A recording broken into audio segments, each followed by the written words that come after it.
We are at the Amsoil Speedway in Superior, Wisconsin on a Friday night in mid-July, or mid-June, excuse me, and feeling like mid-April. Or mid-January. Or mid-January. Well, no, not quite that bad. Not quite, yeah. But we are ready for something very special to happen here at the Amsoil Speedway, and that is the flipping of the switch of the brand new lighting system that has just been installed here in the last They're warming up. last couple of weeks. See them starting to come on. Yes. Takes a while for them to crank up.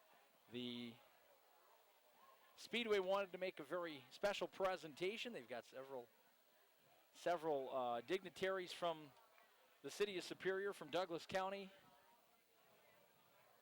that are with us here this evening. This lighting system, about a $50,000 investment, Jerry O'Brien tells us. Yeah, about half of what they're going to do here. The other half is going to be straightaway, new lights on the straightaways. Although the front stretch is really not bad because we got all kinds of lights on top of the fence and on top of the roof. Now, you may ask the question, what is the big deal about lighting? Well, for the last 35 years, they've used a lighting system that has been adequate. Started out as outstanding, but has become nothing better than adequate over the years. And as Jerry pointed out earlier in one of our earlier races, the lighting system is just not quite adequate enough anymore for what is being provided by, or to provide to the drivers in keeping their safety in mind.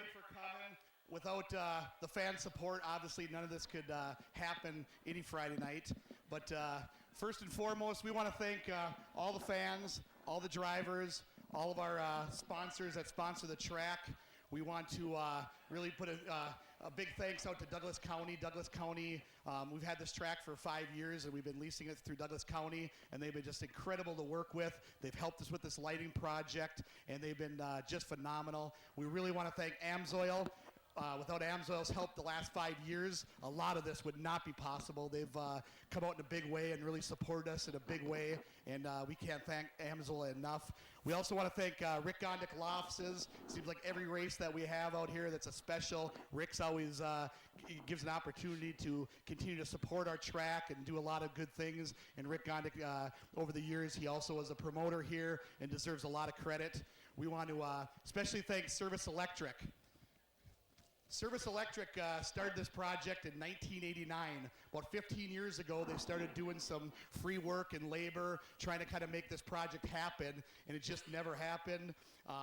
What they did also is when they put all this together, they went out and did all the research. They went through and figured out these lights are what ESPN is basically ESPN says these are the kind of lights they need to do HD filming, and we went with a 1500 watt metal halide. So they're HD TV compatible.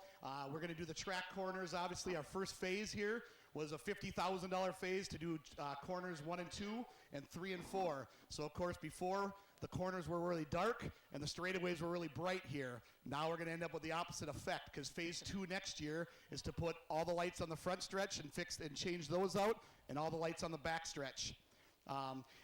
Service Electric has just been phenomenal to work with. They've donated and supported labor and materials since 1999, like I mentioned. They've sponsored a lot of cars out here. They're always proud to support local communities, kids, families, and they just do a great job. So obviously, if you go to a lot of different racetracks, you'll see the lights are really high at a lot of racetracks. You go to Proctor, they only got a couple banks and they're very high. We have airport restrictions here, so we can only go so high, so we need more poles. And that's why you see that.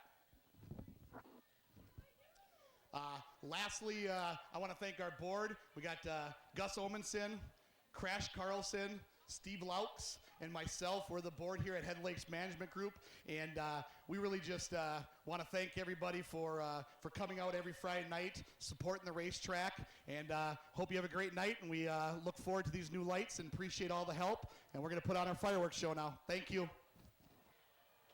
That is Joe Staria of the Raceway Board. Mark up there to have them turn those. We're supposed to go. Hey. Hopefully Dave ducks on the fireworks up there. Joe Staria from the Raceway Board with a presentation, and we're going to have a little fireworks display here that we hope we can catch for you here before we get our feature action. If you look over off of turn number 2, a pretty significant number of drivers and pit people standing out on the pit exit that want to see the difference in the lighting as well as enjoy the fireworks display. And It's becoming obvious already. it truly is. If you look down in the turns now. Yes, it is actually making a significant It difference. has become daylight down there. It really has. It does look very good. And as Joe mentioned, the straightaways do not look as bright anymore. They don't have the lights on the front stretch. No, they So don't. so that the contrast is really obvious. But if you could get a close-up, for example, if you look at the bank of lights that's off of turn 3 and how they're reflecting or shining off the old pole that's directly in front of it, you can notice the difference, how brightly that pole is lit now from the new lighting directly behind it. So yes, a significant difference. And our congratulations to the folks here at Amsoil Speedway, the Douglas County Fair folks, the City of Superior, all those folks for making this happen. This is really a big step in the right direction.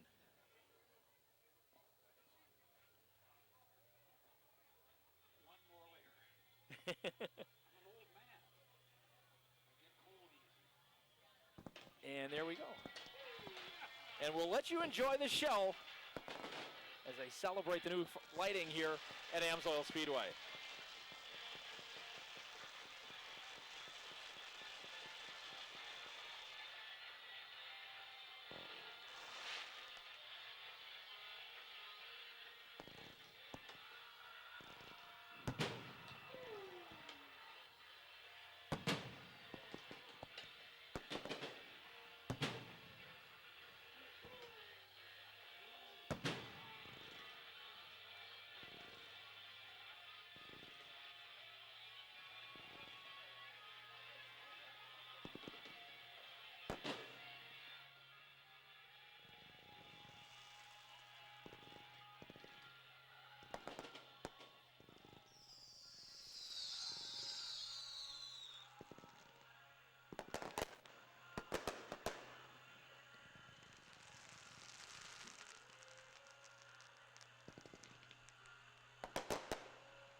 You know, you're feeling old, guys, when the gentleman